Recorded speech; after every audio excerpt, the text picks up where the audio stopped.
The first thing I noticed was the silence. Space was supposed to hum. Or at least, in my experience, a spaceship always did.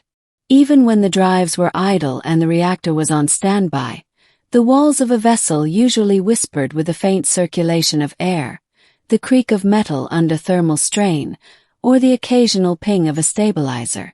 But here, aboard the derelict vessel orbiting Yandris 6, there was nothing.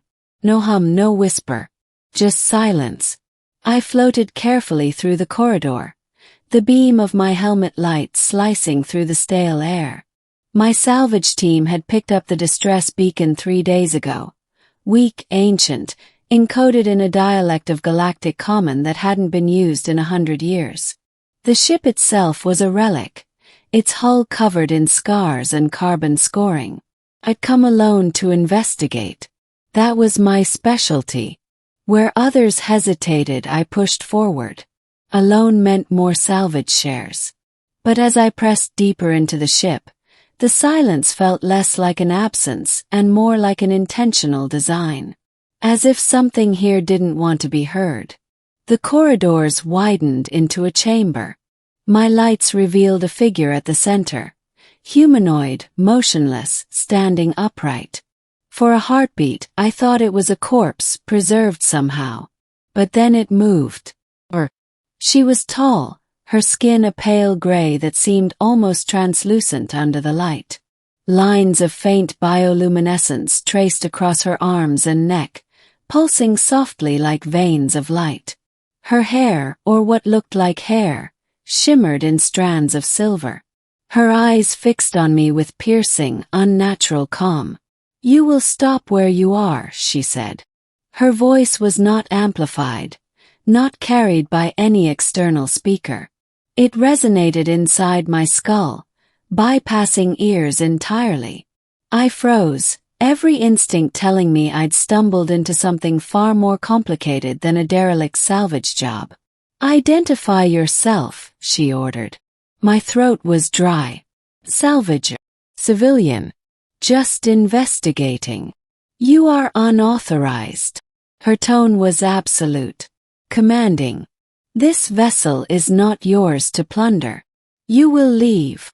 She was beautiful in a way that unsettled me. Alien, imposing, but undeniably human-shaped. Something in the symmetry of her features triggered recognition. And yet, she looked at me not as a person but as a trespasser. "Look," I said carefully, hands raised. "I didn't come here to cause trouble. If you need help, I can. You will not bargain. You will obey." Her eyes glowed faintly as she stepped forward, and I felt a pressure inside my head, like invisible fingers gripping my will. Psychic force. My muscles locked for an instant. She was trying to bend me, shape my thoughts into compliance. And then, unexpectedly, my boot brushed against something at the edge of the chamber. Plant. A small pot wedged near the wall, still alive after gods knew how many years.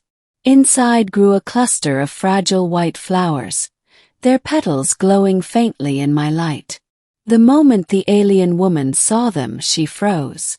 Her luminous eyes widened. The grip on my mind vanished. For the first time, silence belonged to her instead of the ship. Middle. I bent down, curiosity overriding fear. The flowers were ordinary in shape, delicate star-shaped blooms with soft stems. But they radiated a faint bioluminescence, similar to the alien's markings. I touched one carefully. The petals were cool, almost metallic, but unmistakably alive. The alien woman did not move. Her voice returned, but weaker now, halting. "Do not touch them." I looked up. "Why? What are they?" Her jaw tightened, as if words were a cost. "They should not exist. They were destroyed." Destroyed by who? By us. That answer raised more questions than it settled. I plucked one of the flowers and held it up. The faint light danced across my visor. She recoiled just slightly, as if the bloom were a weapon. Her voice trembled. Put it down. I stood, flower in hand, my fear replaced by something more dangerous. Curiosity. You were ordering me around a second ago, I said, stepping closer. Telling me what to do. Now this little plant scares you. Why? Her eyes darted to the bloom, then back to me. For the first time, I saw cracks in her composure. Those flowers, she whispered, were our undoing. They are forbidden. I tilted my head. Undoing. Her hands clenched. You cannot understand. Try me. There was a long pause. Then, to my surprise, she sank slowly to one knee, her commanding presence dimming. She looked less like an overlord and more like someone haunted. They were born on my world, she began softly. Once, long ago, we shaped our biology, our cities, even our thoughts. We became more than flesh. We became rulers of matter itself. But then, the flowers appeared. Unbidden. Fragile, delicate things. And in their presence, our command faltered. She touched her temple, as if remembering pain. Our psychic hold over one another failed. Our hierarchies collapsed. Those who touched the flowers could not impose their will upon others. Authority disintegrated. And blinked. So, they make you powerless. Yes. Her voice was tight with anguish. Our empire, built on obedience, was undone by these blooms. We burned them. Scoured worlds to be rid of them. Yet here one remains. I stared at the flower in my hand, suddenly understanding the way she had frozen when she saw it. It was her weakness. The silence pressed in again. I should have felt triumphant. After all, I had leverage now. But instead, unease gnawed at me. You're alone here, I said carefully. This ship, are you the last of your kind? Her eyes darkened. There are others. But I was tasked with guarding what remains of our legacy. Alone. And the beacon. Why send a distress signal? I did not. She rose suddenly, her composure returning in fragments. If you found me, then something has gone wrong. The ship trembled faintly, a vibration through the floor. My stomach tightened. What was that? Her expression hardened. Others are coming. They must not see the flowers. If they do, they will kill you to silence the knowledge. Backed away. Then maybe I should leave. No, she snapped, the force of her voice cracking in my mind. But when her gaze flicked to the flower in my hand, the command faltered again.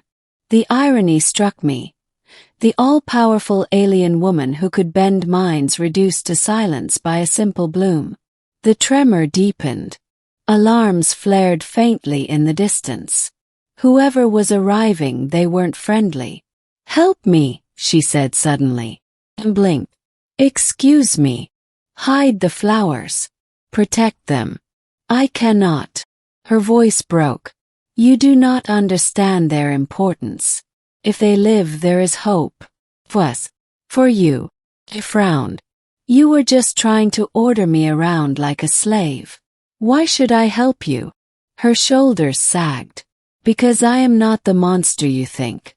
I was made into one. But the flowers, they remind us of what we lost. Her eyes, once cold, softened with something like sorrow. And against my better judgment, I felt myself believing her. Ending. The deck shook violently as docking clamps locked onto the derelict. Through the viewports, shadows of sleek, predatory ships loomed. They are here, she whispered. I stuffed the flower into a sample vial, sealing it inside. Its faint glow lit the glass. What now? I asked. Run, she said. We sprinted through the corridors. For all her power, she stumbled whenever her gaze landed on the faint glow of the vial at my belt. I realized then just how deeply the flowers crippled her.